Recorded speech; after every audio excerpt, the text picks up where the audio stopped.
Good evening. I hope you enjoyed this lecture on the Exodus story.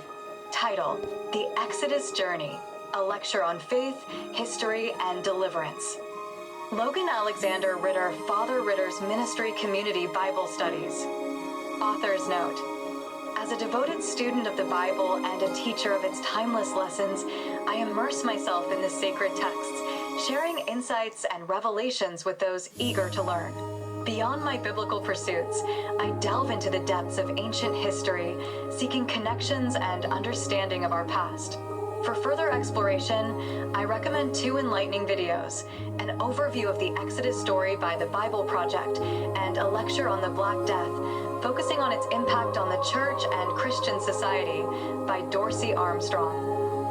https://youtube BE/JH_AOJNJM3E?OGB00R855FDMB9TS https://youtube BE/ONP_80YYE?SI=WUs1ACXO193IRX8 https://youtube BE/VCW2NMOMGG?SI=X23DX_DEPMDPZQFJ. Click here for links. Introduction. Ladies and gentlemen, today we embark on a journey through the heart of the Exodus narrative, chapters 2 through 15, a pivotal saga of struggle, faith, and liberation. This story is not just a cornerstone of Judeo-Christian belief, but also a mirror reflecting the broader human experience. Historical context. The Exodus account, set against the backdrop of ancient Egypt, unfolds during a period of monumental political and social upheaval. Archaeological evidence suggests a 13th century BC setting during the Ramesside period, a time when the Israelites' presence in Egypt is corroborated by Egyptian texts and Artifacts 123. Daily life and society. Imagine a life of rigor under the Egyptian sun, where the Israelites toiled as builders and craftsmen. Their daily existence was marked by hardship, yet it was within this crucible that their identity was forged and their cries for deliverance rose to the heavens. Reflections on faith and deliverance, the plagues, the parting of the Red Sea, and the eventual escape from bondage are not merely historical events, but also profound symbols of divine intervention and hope. They serve as reminders that, in times of despair, faith can lead to salvation. Discussion points. How do the plagues represent a challenge to the Egyptian gods and Pharaoh's authority? What does the crossing of the Red Sea signify about the power of faith and the nature of miracles? In what ways does the Exodus story resonate with our contemporary struggles for freedom and justice? Biblical verses for personal study.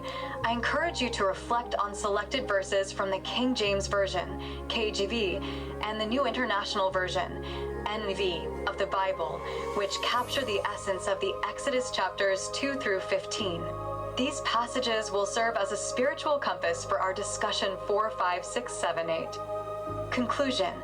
As we conclude this lecture, let us carry with us the enduring lessons of the Exodus, the triumph of the human spirit, the quest for freedom, and the unwavering promise of divine providence. Thank you for joining me in this exploration of faith and history. May your journey through the Exodus story be as enlightening as it is transformative.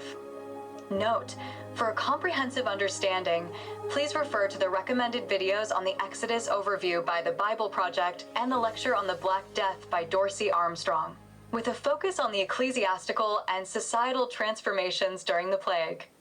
Historical reference: daily life and culture. Cultural and religious practices. The religious life in ancient Egypt was polytheistic, with a pantheon of gods overseeing various aspects of nature and human activity. The plagues in the Exodus story can be interpreted as direct challenges to these deities, showcasing the power of the Israelite God over Egyptian gods. Economic structure.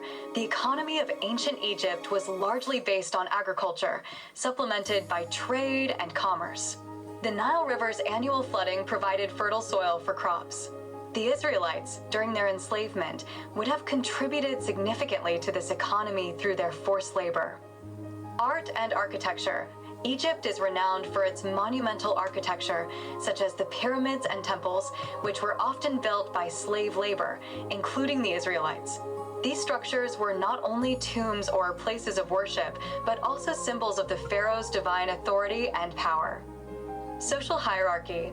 The social structure was rigid, with the pharaoh at the top, followed by priests, nobles, soldiers, scribes, merchants, and at the bottom, peasants and slaves.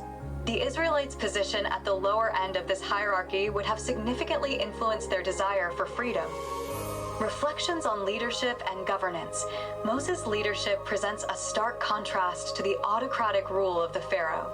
His approach, guided by divine revelation and a focus on liberation, offers a model of leadership rooted in service and justice. Questions for the audience. How do the cultural and religious practices of ancient Egypt inform our understanding of the plagues? What parallels can we draw between the social hierarchy of ancient Egypt and modern-day societal structures? In what ways does Moses' leadership challenge our concepts of power and authority?